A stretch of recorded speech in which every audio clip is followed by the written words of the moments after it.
Welcome to Yankee Stadium. We're back with more of your favorite postseason performances by Yankees players. If you missed parts 1 and 2, go back and check them out. They're a lot of fun, a lot of great memories. In this video, we'll have another mix of memorable postseason moments from the past few decades. And once again, sometimes it will be a single game, and sometimes it will be a mix of a player's overall postseason body of work. Stick around for some honorable mentions at the end.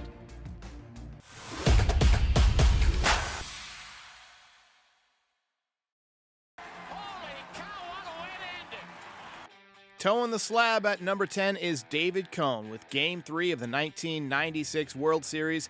96 was an interesting season for Coney. He signed a big contract in the offseason to return with the Yankees and then suffered a life-threatening aneurysm that needed to be removed. He ended up returning in September, and down 0-2 in the World Series, he turned in a great performance on the road to defeat the Atlanta Braves and turn the tide of momentum.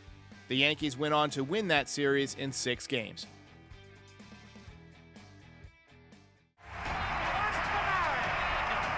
Number 9 is Ron Guidry for his general body of work in the postseason in 1977 and 1978. Guidry made 5 starts over those 2 years in the postseasons, all against the Royals and Dodgers, and he went 4-0 with a 2.17 ERA and struck out 26 hitters while allowing just 1 home run. I thank everybody for making this night necessary. Number 8 is Shawn Chacon in the 2005 American League Division Series. Chacon was one of Brian Cashman's best mid-season trades ever. The Yankees pitching staff was a bit thin and struggling to pull the Yankees out of an 11-19 hole to begin the season. Shawn Chacon, meanwhile, was 1-7 with a 4.09 ERA in Colorado, but after being traded to the Yankees, he went 7-3 with a 2.85 ERA, and then threw 6 1/3 innings of 2-run ball against the Angels in Game 4 of the American League Division Series to keep the season alive and force a Game 5. Unfortunately, the Yankees did not win that game. Number 7 is Paul O'Neill in the 1995 American League Division Series versus the Seattle Mariners.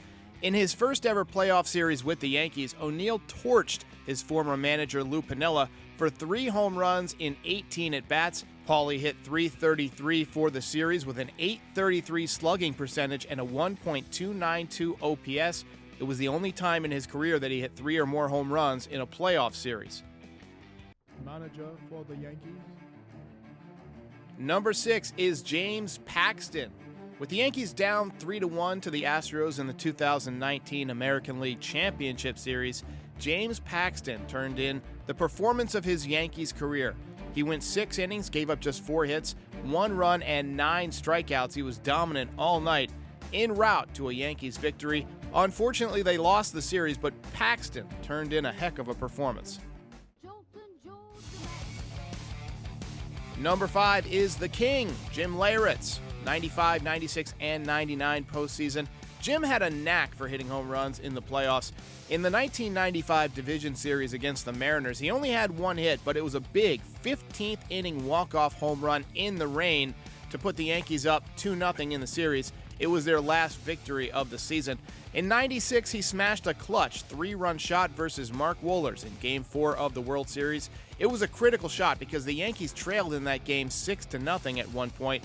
And then in 1999, after 4 home runs in the 98 postseason with the Padres, he hit a late home run in the 8th inning versus the Braves in Game 4 to help the Yankees complete the sweep. The luckiest man on the face of the earth. Number 4 is Masahiro Tanaka in the 2017 playoffs. Tanaka had this rare ability to turn his game up a notch in the playoffs. His command was better, his velocity was better, his breaking stuff was crisper.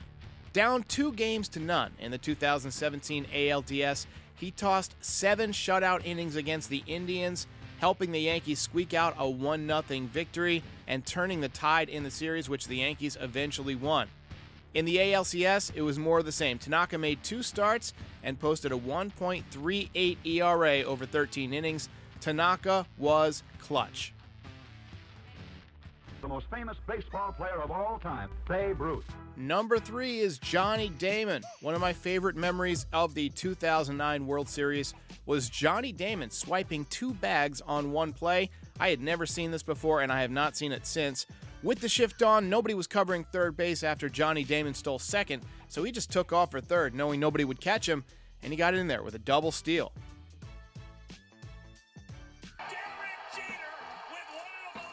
Number 2 is Tino Martinez in the World Series of '98 and in the 2001 World Series. Tino Martinez had a number of clutch moments with the Yankees. Let's start with the '98 series, though. Tino smashed a grand slam into the right field upper deck to give the Yankees a 9-5 lead in Game 1. They trailed in this game early, but that swing really took the heart out of the Padres, and they just never recovered. In 2001, Tino tied Game 4 of the World Series with 2 outs in the 9th in one of the most dramatic moments in the history of the old Yankee Stadium. The Yankees would go on to win the game, and then they did pretty much the exact same thing the next night. Quick honorable mention to Scott Brocious for his big swing. For my money, still one of the greatest moments in baseball history. If you don't like it, you're fired. And number 1, Chris Chambliss wins the 1976 ALCS with a home run to right field. My favorite part about this home run is how everybody ran onto the field, and Chambliss basically needed to plow his way through the crowd in order to make it all the way around the bases. Honorable mention, Joe DiMaggio in his first World Series of 1936. He went 9 for 26. That's a .346 average with 12 total bases in 6 games. Honorable mention, John Wetland in 1996. Wetland always made things interesting. He wasn't as automatic as Mariano Rivera, but he did save all 4 wins in the '96 World Series en route to winning World Series MVP. Brian Doyle in 1978. This is a commenter submission. Doyle was a rookie in 1978 and wasn't much of a hitter, posting a .192 batting average and on-base percentage because he drew 0 walks. However, in the only World Series in which the 24-year-old Doyle would ever play, he batted .438, going 7 for 16. There's plenty of more great moments we haven't gone over yet. Let me know your favorites in the comments, and I'll turn this trilogy into a quadrilogy. Help NYY Recaps become a bigger and more permanent part of the Yankees universe by becoming a member. You'll receive members-only content, including behind-the-scenes videos and members-only watch parties. Follow me on social media at NYY Recaps Derek on Twitter and _Streamski on Instagram.